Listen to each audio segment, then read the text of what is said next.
Hi Jerry. Hey Paula, how you doing? Not too bad. Good. So do you want to tell a little bit about your service that you offer? Yeah, my name's Geraldine Clare-Oscar and I'm a cognitive behavioural psychotherapist, and I tend to use schema therapy and DBT, and I tend to work with people who might have had a lot of therapy in the past and they feel like they know what they should be doing, what they should be thinking, but things haven't quite clicked. Yeah, and you all probably know me, Paula Reed from Paula Reed Therapy Services. We have a very similar background and we are friends as well, Yes, aren't we? Yeah.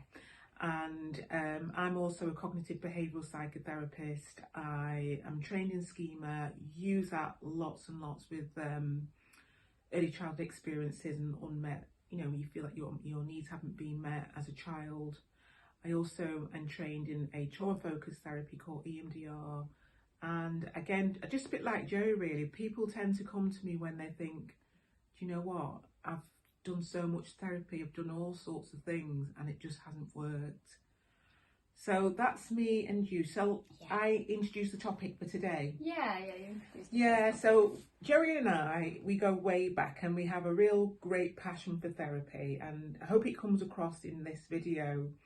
And today we're just going to think about relationships, but not just in a romantic sense, but in an everyday sense. But it's how you, I suppose, you're always the one that's trying to please everybody or to give in to everybody. And we wanted to start that as a topic really, and hopefully it will resonate with people out there and help you think about how you engage in relationships.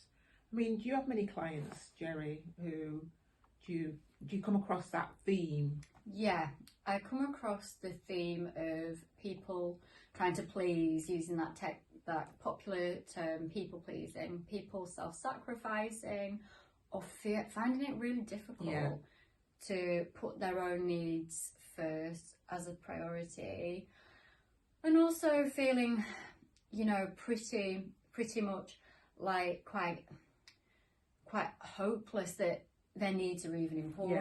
Yeah. It's a really, really huge difficulty for lots of people, so it's something I come across a lot. Yeah, I hear where you're coming from really, and I think for me, when I worked with that sort of seeking approval or self-sacrificing, it's usually born out of fear. People do engage in that behaviour because it's born out of fear. What do you think? I think it's born out partly because of fear, because they're maybe what's happened to them in the past, childhood experiences. I think as well, yeah, I think it can be born out of fear, but also I think if that's been a pattern since childhood, that your needs are not a priority. Yeah.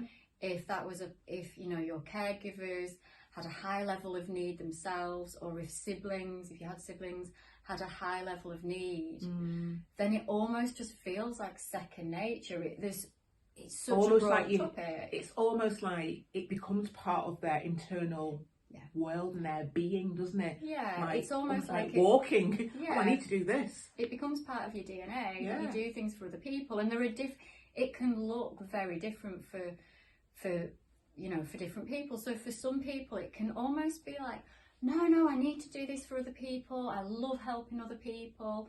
This is what I do. It's a bit of a trap, isn't it, when you think? But it can lead to burnout. Absolutely. And a kind of building up over many, many years of resentment.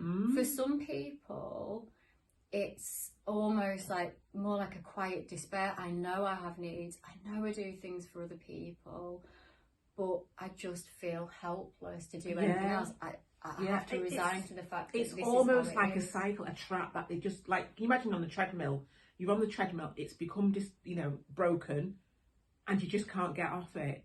And I sense with clients that I've worked with, that's how it feels for them. They can't get off that cycle. It's relentless, but they're almost fearful of stopping that behaviour. Yeah, I think there can be a lot of fear that's bound up with fear of rejection and abandonment. Yeah. If I put my needs forward in a friendship or in an intimate relationship or within my family, I'm going to get rejected. And again, the sad thing could be that this is because what people have really experienced. And it might even have been a long time ago, or it might have been a fear that was communicated to them.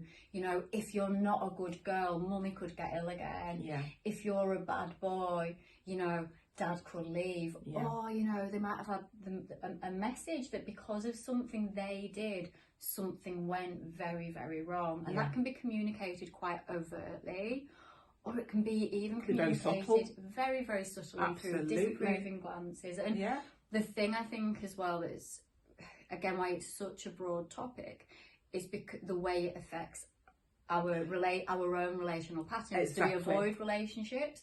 Do we get into relationships with other people who are controlling because they have this second sense that actually he is someone who will stick with me no matter what? Exactly, and it's that.